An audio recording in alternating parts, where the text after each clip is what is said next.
library this week because I've been getting lots of requests from those of you who want a closer look at what's going on in this room right here. So that's what I'm going to do today. For those of you who don't know, I actually started my online journey in the book world. I was a book blogger and then eventually a booktuber on a completely different channel from Caitlin's Corner. And on that channel I did book reviews, book hauls, book tag challenges, you know, that sort of thing. And I also had done, I think, 2 home library tour videos of this room. Now in those videos I not only showed every book that I had, but I listed, like I named out the titles of each book, and I do not want to do that today. I kind of want to go for a different style for this library tour. You're still going to get a look at what books I have and what this room looks like. I'm going to talk about the design of the room, how I organize my books, why I organize them the way that I do. I'm also going to share some hidden treasures and some favorite books that I had growing up. I think it's going to be a really cozy bookish time, and I hope you guys enjoy watching this one as much as I'm gonna enjoy creating it,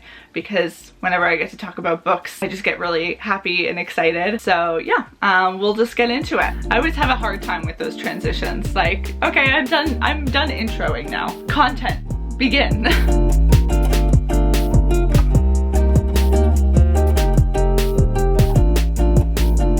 This entire room is bordered with white bookshelves, and these are bookshelves from the Billy series from IKEA. We've had them for 8 to 9 years and they are still in amazing condition, and they're also a budget-friendly option, so we've been really happy with them. We have the wide ones, we have the skinnier ones, we have media ones for old DVDs and CDs, lots of shelves. So I'm gonna have links to all of the sizes that we have down in the description box below. There's also a chair in here that I'm standing right beside. It's not the comfiest chair in the world, so I think we are looking to switch that up at some point, but it is nice to just have a spot to read in here because then you actually get to enjoy the room too. Something that I really love that we did with this room is for the closet, we took out the closet door and put in, what? Yeah, you guessed it, more bookshelves. It's a perfect spot for storage bins. We've got old childhood books like Dr. Seuss and Robert Munsch books, some serious classics going on right there. There's also some old school binders and camera gear. It has a lot of things going on, but I think we get more use out of it with shelving in there rather than just a traditional closet with like a clothing hanger and one shelf at the top. Obviously this is a room in our house, so my dad and my brother are more than welcome to use this room, but a majority of the books belong to my mom and I, so we kind of dominate this space. My brother has sprinkles of some series that he really liked growing up. Side of the library is like pretty much what you see in frame right here. It's this whole corner section. It extends a little bit.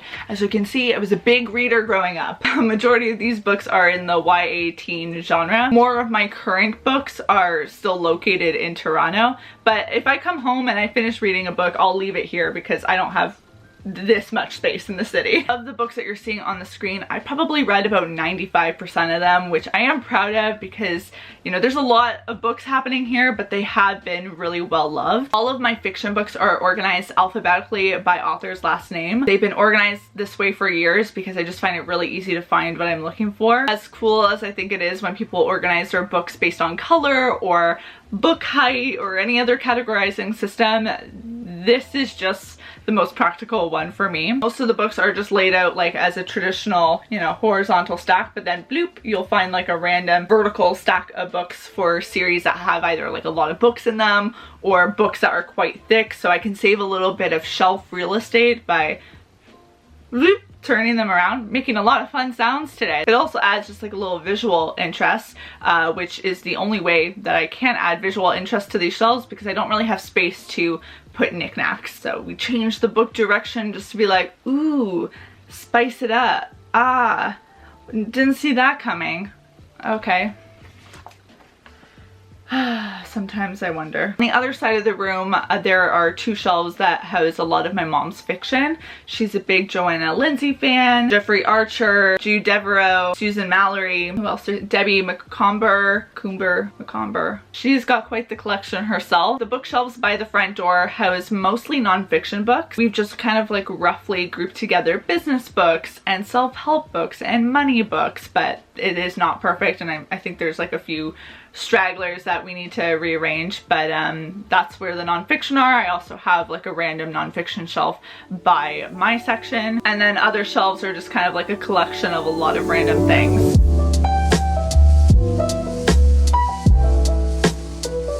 Something you may have noticed from looking at some of the footage of the books on my shelves is some of the books have dates on them, like this and this. These are all from 2015 and 2016. And when a book has a date like that, it means it's an ARC, otherwise known as an advanced reader's copy. Let me just adjust you right there. But advanced reader copies are books that authors and publishers send out usually months before a book releases, for the purpose of giving reviewers a chance to read a book, have their review ready, and post it leading up to or on release week to help create buzz for a book. And because I had the book channel and the book blog, like I was sometimes lucky enough to receive some ARCs of my own. To this day, like I consider, you know, book mail in general is like one of the top forms of mail you can get, but books that haven't even been released yet, it's something different. I think any reader can put themselves in the headspace of getting a book that you really want first, and just imagine how incredibly neat that is. There were many times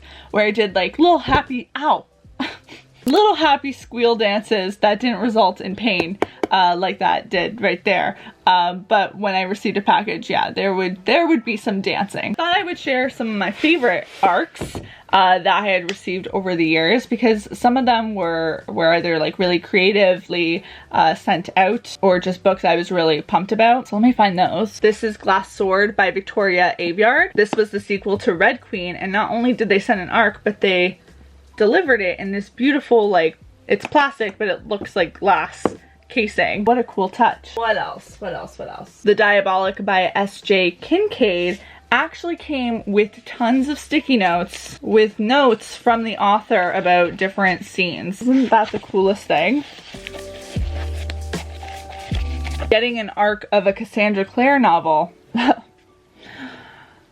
That hit different. Can't emphasize enough. Was squealing over that. Also, usually these ARCs not only have the synopsis on the back, but they also talk about the marketing of the book, the release date. I'm trying to think if there's another one that was really like, bum bum bum. Can we tell I was a big fan of this one? Last like really cool ARC that I would say that I got was more of like a manuscript. This was Reckless by Cornelia Funk, and it wasn't even like a properly bound book. Like I said, it felt like I was reading a manuscript that just got printed that the editor was gonna edit on, and this was so cool. Like I will never get rid of this. That's some ARCs. Let's continue with the fun, shall we?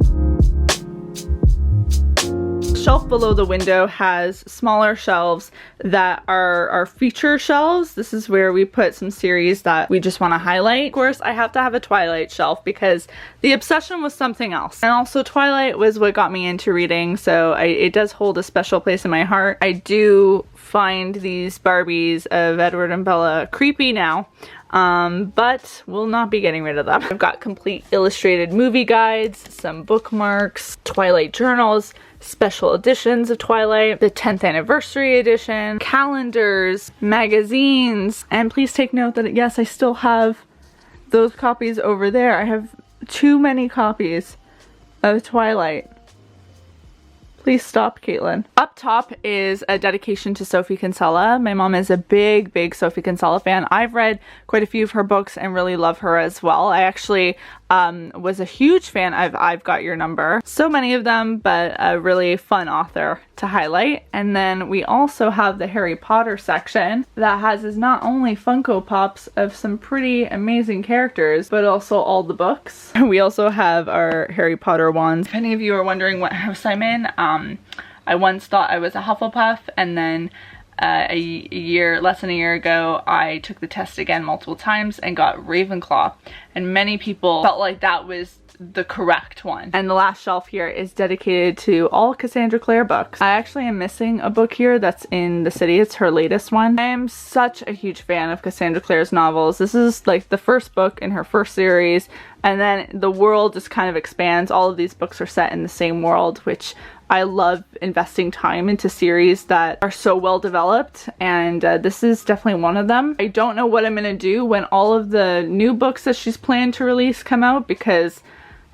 there is no room here. This is a Rick Riordan series that my brother got into. This is another series I loved. It's not in the right order right now, but this is the first book. It's called Alchemist: The Secrets of the Immortal Nicholas Flamel. And this series actually brings up the same Philosopher's Stone that is brought up in the first Harry Potter book. But I really got into this series too. We're not going over all of the books I have, but I want to highlight some series that were particular favorites. One of which was this one right here, the Vampire Academy series by Rochelle Mead. They did end up turning Vampire Academy into a movie, but the books were just something special. Another vampire series I was very much so obsessed with was this one by Melissa de la Cruz. Let me put you down here.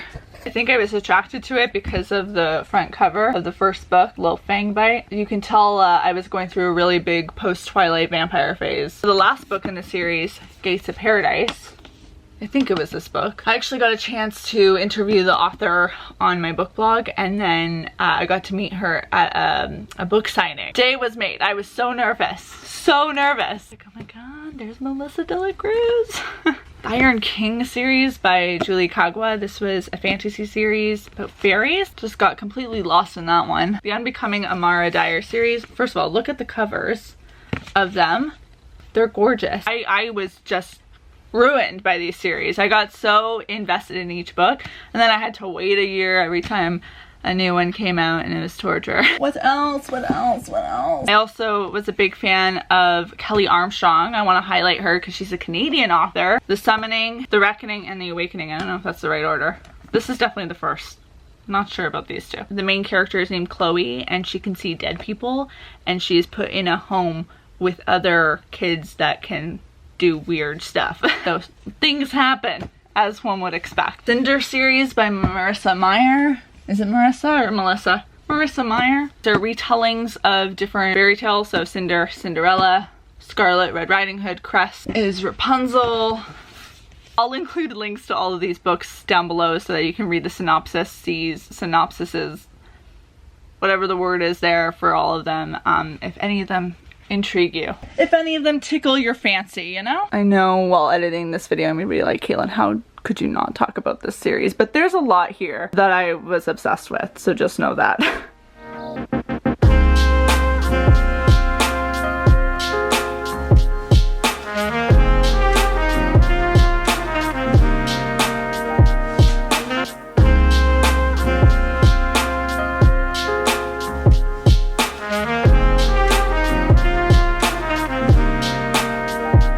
So there is your look at the home library. I hope you guys enjoyed it. I am so jealous of the fact that I'm not able to do this in my Toronto apartment, but in my head, my dream home one day will have like a room like this, because I just find a room full of books so special. There is something really peaceful about walking in here and just looking around and seeing tons of adventures and stories and knowledge at your fingertips, and it just like looks like so great. It's a book lover's dream, and I feel really grateful, and I think my mom does too, that we have this space to honor our love for reading. Books have just played such a huge role in my life, not only as forms of distraction from the realities of the real world. I've also just been able to learn a lot from nonfiction books, and in general I just sometimes wonder if I hadn't become a reader, if I would have even made my way to the online world and been where I am today. I'm definitely planning on doing some more book content on this channel. I know I've been getting a lot of requests for that too. I'm planning at some point to do a video where I talk about the books I've read in 2020 so far, but if there's any other videos, book related videos that you want to see, let me know in the comment section down below. If you have seen any books on these shelves that you have read and loved, also let me know down in the comment section below. I always find it really cool to connect with people on bookish related things, and yeah, I will see you all very soon with a new video. Until then, bye guys!